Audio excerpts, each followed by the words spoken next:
Olá! Na aula de hoje vamos aprender um pouco sobre posições em JavaScript, mais especificamente na biblioteca p5.js, tá bem?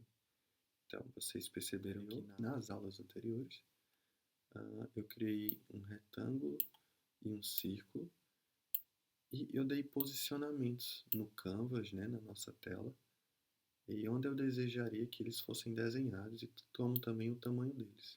Eu creio que em relação ao tamanho, vocês já perceberam, né, o que é um comprimento, sempre é no eixo horizontal aqui em JavaScript, e a altura sempre vai ser no eixo vertical.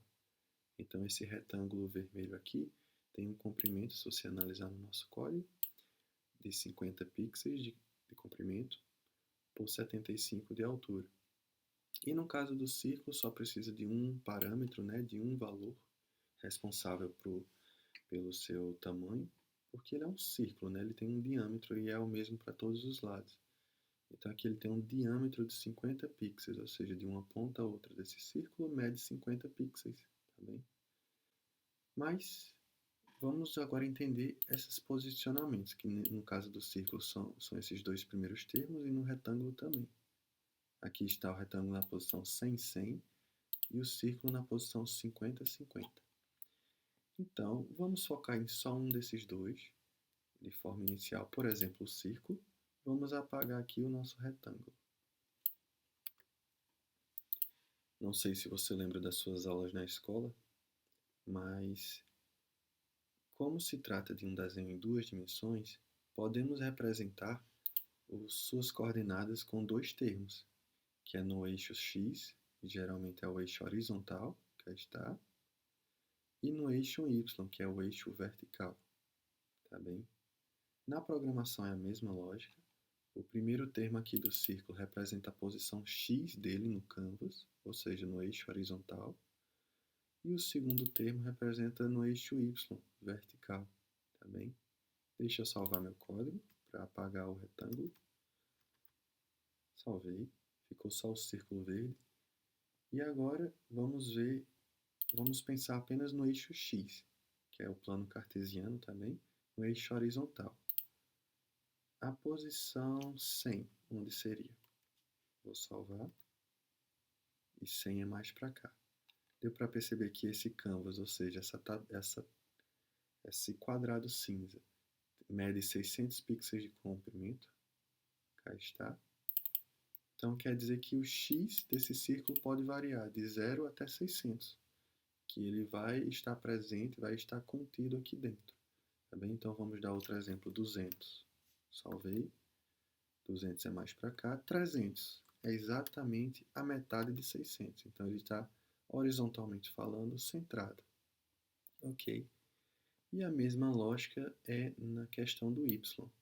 Só que diferente do plano cartesiano que aprendemos na escola, que o y cresce para cima, toda vez que você está no plano cartesiano e vai subindo em relação ao eixo vertical, o y vai ficando positivo, tá bem? Entretanto, aqui na programação é ao contrário. O eixo x permanece o mesmo, onde o eixo x vai crescendo à medida que vai para a direita, ok? Quanto mais para cá, mais perto do canto da direita, mais positivo é esse número, ok? Maior ele é. Ou seja, aqui começa em 0 no eixo x e vai andando, andando até chegar em 600, que é o limite dessa tela que criamos, do canvas. E o y é ao contrário, ele, em comparação ao plano cartesiano. Ele começa no ponto 0, aqui, e vai crescendo para baixo. 100, 200, 300, até chegar em 400, que é o tamanho máximo do nosso canvas, como está aqui, ok?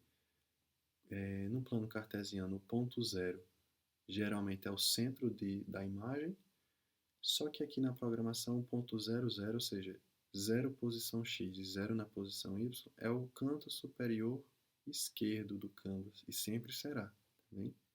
Então, se você puser círculo na posição 0, na altura e na posição y0 também, e salvar, ele vai ficar lá no início, né? O centro do nosso círculo está na posição 00, ok? Por isso que o círculo ficou um pouco repartido, porque ele está na posição 00. Se você quisesse pôr esse círculo no meio do nosso canvas, como é que faria? Você teria que pôr na metade do comprimento, né? Ou seja, a metade de 600 é a posição 300 e a metade de 400 é a posição 200 no eixo Y, né? No eixo vertical. É só salvar e lá está. Nosso círculo está no centro do canvas, né? E o canvas é esse quadrado cinza, como já vimos várias vezes, tá bem? Vale lembrar que a posição do círculo que se refere a esses dois termos, o x e o y, está se referindo ao ponto central desse nosso círculo. Mas se você tentasse fazer isso com um quadrado, um retângulo no caso, ele ia se comportar um pouco diferente. Por exemplo, se eu tentasse colocar, seguindo a mesma lógica, que está aqui em cima, um retângulo no centro, não ia dar muito certo. Vamos ver por quê. Posição 300, vírgula, na posição 200. Um retângulo recebe agora dois parâmetros de comprimento e altura, né? O comprimento pode ser 50 e a altura 50 também, para ser um quadrado perfeito. Vou salvar. E lá está. O quadrado, ou retângulo, como eu queira chamar, não ficou centrado como círculo. Por quê? Deixa eu puxar ele um pouco aqui para baixo para eu mostrar a vocês o porquê disso. Bem, o círculo tem como ponto base o seu centro. Já o retângulo é muito parecido com o canvas. A posição central do retângulo é o canto superior esquerdo. Então, quem está na posição 300? 300 é o canto superior esquerdo desse retângulo e não o centro dele, como o círculo, que no caso do círculo ele não tem nenhum canto superior esquerdo, né, pois ele é arredondado. Então, o círculo toma como base o seu centro. O retângulo não, ele toma como base o canto superior esquerdo também, assim como o canvas, né, que é o ponto 00, tá? Então, se você pedir para um retângulo ficar no ponto 00, ele vai até funcionar melhor do que o círculo. Salvei e lá está. O canto superior do esquerdo do retângulo, ou do quadrado, está no ponto 00. E realmente é o início do canvas, tanto no eixo Y, perdão, eixo X, que é o horizontal, como no eixo Y, que é o vertical. Ok? E já vimos que o círculo não, ele toma como base o ponto central. Então, por isso que quando a gente tenta pôr o retângulo no centro da imagem, 300 por 200, ele não fica realmente centrado, porque quem está nesse ponto é o seu canto superior esquerdo e não o meio dele. Se você quiser pôr realmente esse retângulo ao meio, né, eu posso até colocar outra cor aqui para diferenciar do círculo, como o vermelho, 255,0,0. Ok, se você realmente quiser puxar esse retângulo para o meio, ou quadrado, é só subtrair o seu eixo X com a metade de seu comprimento. Então, a metade de 50 é 25, né? Então, 300 menos 25 ficaria 275. E a mesma lógica para aqui.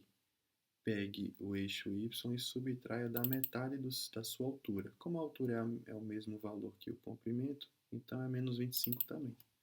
Dessa forma. Pronto. O quadrado agora está ao centro do nosso canvas. Tá bem? Mas isso a gente vai ver mais para frente, essa parte matemática, tá bem? Mas é só porque se você fosse testar e tentar colocar o quadradinho ou o retângulo no meio da figura, não ia dar muito certo se você seguisse a lógica do círculo, né? Porque o círculo toma como base o ponto central e o retângulo toma como base a posição do ponto do canto superior esquerdo, tá bem? E é só por isso. Deixa eu só puxar ele um pouco mais para baixo. Cá está, nossos dois objetos, tá bem?